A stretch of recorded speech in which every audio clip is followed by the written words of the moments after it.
தமிழக வெற்றி கழகத்தினுடைய தலைவர் தமிழ்த்தாயின் தலைச்சன் பிள்ளை இதோ வருகிறார்.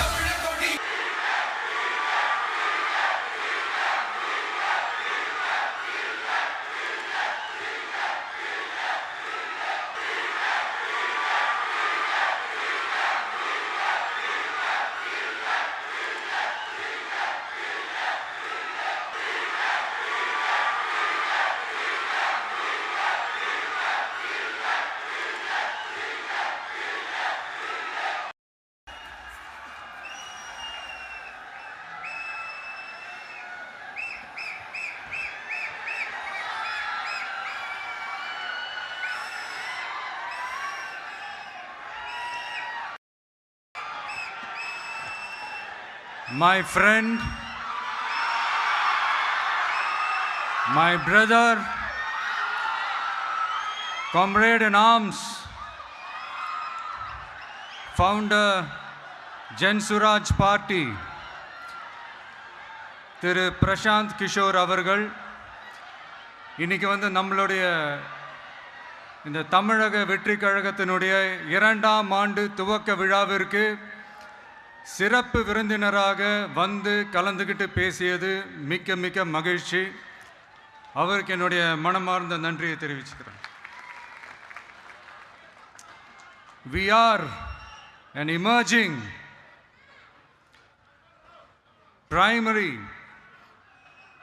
political force in Tamil Nadu politics with a firm commitment to create history in the upcoming 2026 assembly elections of Tamil Nadu, like 1967 and 1977 assembly elections of our state.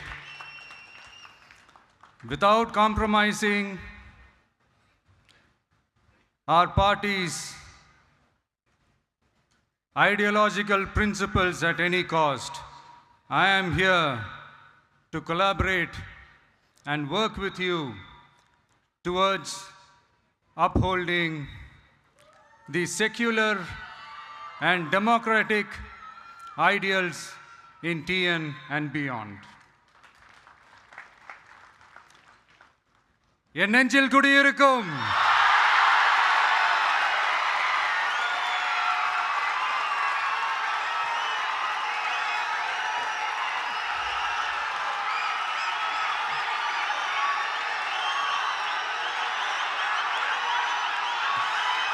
என்னுடைய தோழர்கள், தோழிகள் எல்லாருக்கும் என்னுடைய வணக்கம். வணக்கம் வணக்கம்.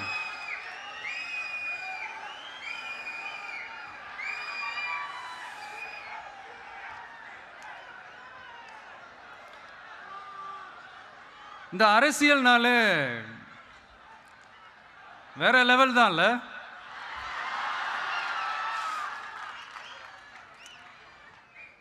ஏன்னா இந்த அரசியலில் மட்டும்தான் வித்தியாசமான ஒன்று நம்ம பார்க்கலாம். யார் யாரை எப்போ எதிர்ப்பாங்கன்னே நமக்கு தெரியாது. யார் யாரை எப்போ ஆதரிப்பாங்கன்னே நமக்கு தெரியாது. அதை கணிக்கவே முடியாது.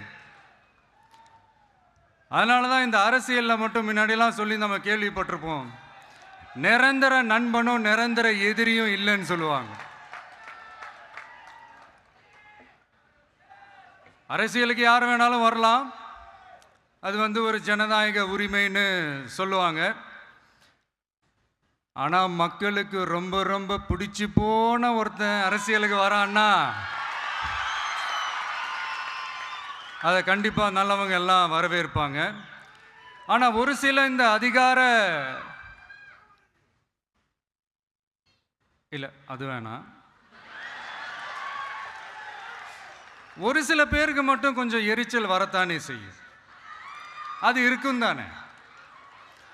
என்னடா இவன் திடீர்னு ஒருத்தன் என்ட்ரி கொடுத்துட்டானே,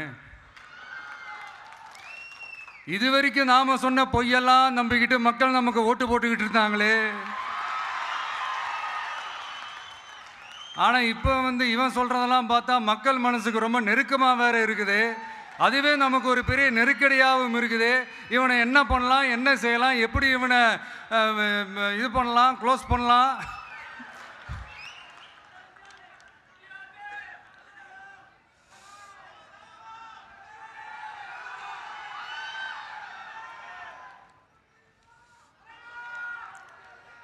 எப்படி இவனை க்ளோஸ் பண்ணலாம், ஒரு கன்ஃபியூஷன் ஒன்று வரும்.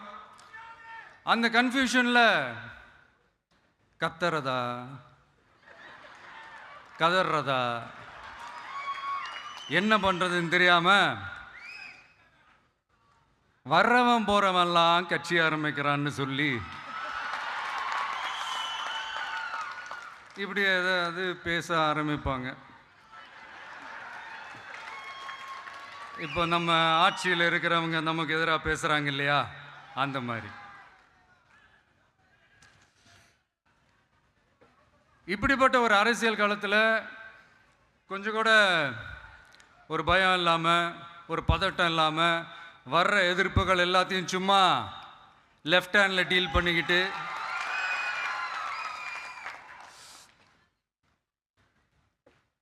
இதோ நம்மளுடைய தமிழக வெற்றி கழகம் முதலாவது ஆண்டை கடந்து இப்போ 2வது ஆண்டில் அடி எடுத்து வைக்கிறோம். இந்த ஒரு காலகட்டம் தான் மிக முக்கியமான ஒரு காலகட்டம். ஏன்னா ஒரு அரசியல் கட்சிக்கு ஒரு பெரிய பலமே அந்த கட்சியினுடைய கட்டமைப்பு தான். அதுதான் அந்த கட்சியினுடைய ஒரு வேறு மாதிரி, ஒரு அடிப்படை பலமே அதுதான். ஒரு ஆலமரம் மாதிரி ஒரு கட்சி ஒன்று வளரணும்னா அதுக்கான அந்த வேர்களும் விழுதுகளும் ஸ்ட்ராங்காக இருக்கணும் இல்லையா? அப்படி தான் நம்மளுடைய இந்த அமைப்பை பலப்படுத்துகிற ஒரு வேலையை தான் இப்போ நம்ம செஞ்சுக்கிட்டு இருக்கிறோம். தமிழ்நாடு முழுக்க மாவட்ட நிர்வாகிகள் எல்லாரையும் தேர்ந்தெடுத்து அறிவிச்சிட்ருக்கிறோம். இந்த நேரத்தில் நம்ம மேலே ஒரு கம்ப்ளைண்ட், அது என்னென்னா, அதுதான் எனக்கும் புரியல. நம்மளுடைய மாவட்ட நிர்வாகிகள் எல்லாருமே வெறும் இளைஞர்களாகவே இருக்கிறாங்களாம். ஏன் இருந்தா என்ன?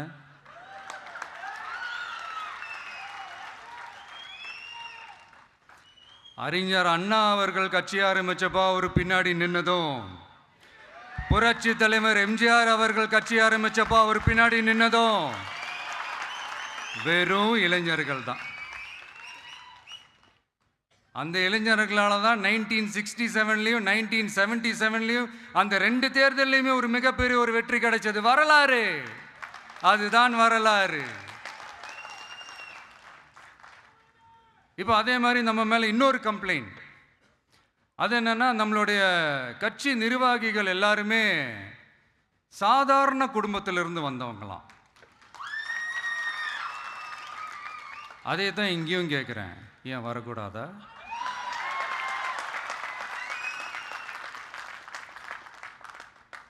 சாதாரண குடும்பத்திலேருந்து வந்தவங்க தான் பெருசு பெருசாக சாதிச்சிருக்கிறாங்க.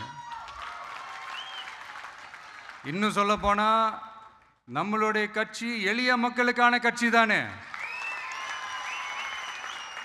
அப்படி இருக்கும்போது நம்மளுடைய கட்சி நிர்வாகிகளும் எளிய குடும்பத்தை சேர்ந்தவங்களாக தான் இருப்பாங்க. நம்மளுடைய கட்சி ஒன்றும் பண்ணையாறுகளுக்கான கட்சி கிடையாதுல்ல.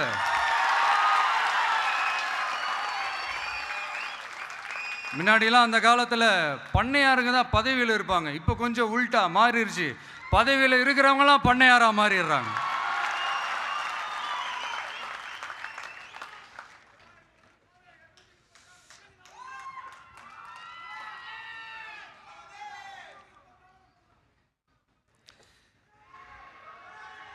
மக்களுடைய நலனை பற்றியோ, நாட்டோட நலனை பற்றியோ, வளர்ச்சிகளை பற்றியோ எதை பற்றியும் கவலைப்படாமல் பணம் பணம் பணம், எந்தெந்த வழிகளில் எந்தெந்த ரூட்லலாம், இப்படிப்பட்ட இந்த மைண்ட் செட் உள்ள இந்த பண்ணையார்களை அரசியலை விட்டே அகற்றுவது தான் நம்மளுடைய முதல் வேலை.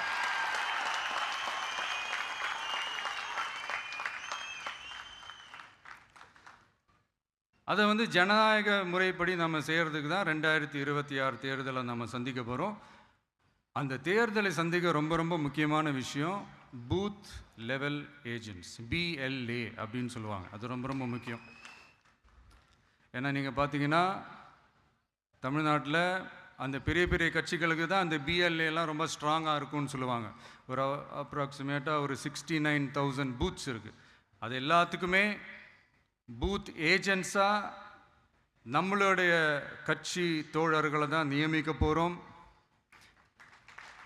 கூடிய சீக்கிரமே பூத் கமிட்டி மாநாடுன்னு ஒன்று நடத்த போகிறோம். அன்னைக்கு தெரியும் தமிழக வெற்றி கழகம் எந்த ஒரு பெரிய கட்சிக்கும் கொஞ்சம் கூட சளைச்சதில்லைன்னு. அன்னைக்கு தெரியும் தமிழக வெற்றி கழகம் தமிழ்நாட்டில் முதல் சக்தியா, முதன்மை சக்தியா, பவர்ஃபுல்லா இருக்குதுன்னு அன்னைக்கு ப்ரூவ் ஆகும்.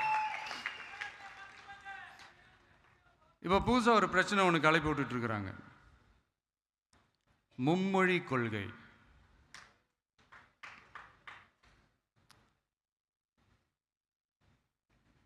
அதாவது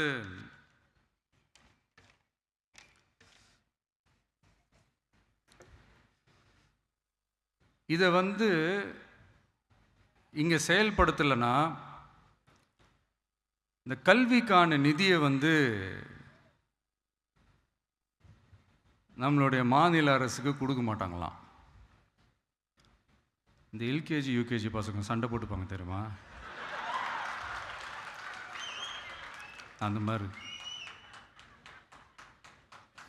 கொடுக்க வேண்டியது அவங்களோட கடமை. இங்கே இவங்க வாங்க வேண்டியது இவங்களுடைய உரிமை. ஆனால் இவங்க ரெண்டு பேரும் இங்கே எவ்வளோ சீரியஸாக ஒரு பிரச்சனை ஓடிட்டு இருக்கு. இவங்க ரெண்டு பேரும் அதாங்க நம்ம பாசிசமும் நம்ம பாயாசமும், அதான் நம்ம அரசியல் இனிமையும் கொள்கை இனிமையும். ரெண்டு பேரும் என்ன பண்ணுறாங்கன்னா, ரெண்டு பேரும் பேசி வச்சுக்கிட்டு இந்த செட்டிங்லாம் பண்ணி வச்சுக்கிட்டு மாற்றி மாற்றி சோஷியல் மீடியாவில் ஹேஷ்டேக் போட்டு விளையாட்டுருக்குறாங்க.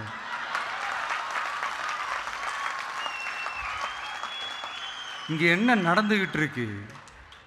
அதாவது இவங்க ரெண்டு பேரும் அடிச்சுக்கிற மாதிரி அடிச்சுப்பாங்களாம். அதை நாங்கள் நம்பணுமா? மக்கள் நம்பணுமா? What bro, it's very wrong bro.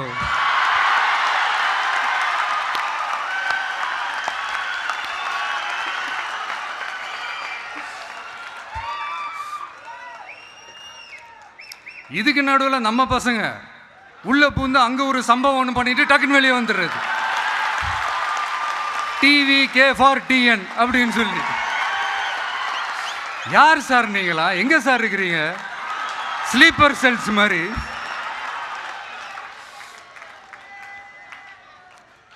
அதனால இதெல்லாம் மக்களுக்கு நாம சொல்லி புரிய வைக்க வேண்டிய அவசியமே கிடையாது. அவங்களுக்கே தெரியுதெல்லாம் எவ்வளோ பெரிய ஒரு ஏமாத்து வேலைன்னு. நம்ம ஊர் சுயமரியாதை ஊர். நாம் எல்லாரையும் மதிப்போம், ஆனால் சுயமரியாதையை மட்டும் யாருக்காகவும் எதுக்காகவும் விட்டு கொடுக்க மாட்டோம். நாம் எல்லா மொழிகளையும் மதிப்போம், அதில் மாற்றுக்கிறதே கிடையாது. தனிப்பட்ட முறையில் யார் வேணாலும் எந்த ஸ்கூலில் வேணாலும் படிக்கலாங்க. உனக்கு எந்த மொழி வேணுமோ, எப்போ கற்றுக்கணுமோ, உனக்கு எப்போ தோணுதோ கற்றுக்கலாம்.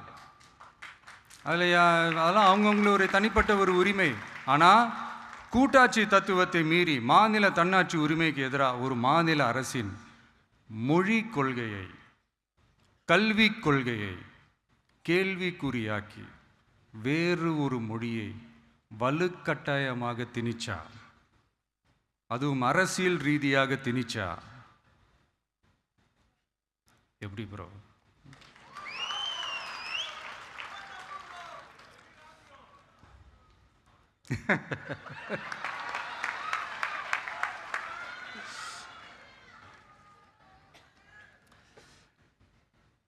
அதனால் நம்மளுடைய தமிழக வெற்றி கழகம் சார்பாக நாமளும் இந்த பொய் பிரச்சாரங்களை எல்லாம் புறம் தள்ளிவிட்டு இதை நாங்கள் உறுதியாக எதிர்ப்போம்.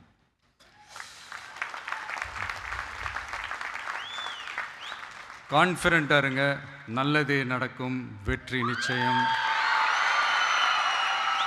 மீண்டும் சந்திக்கும் வரை நன்றி, வணக்கம்.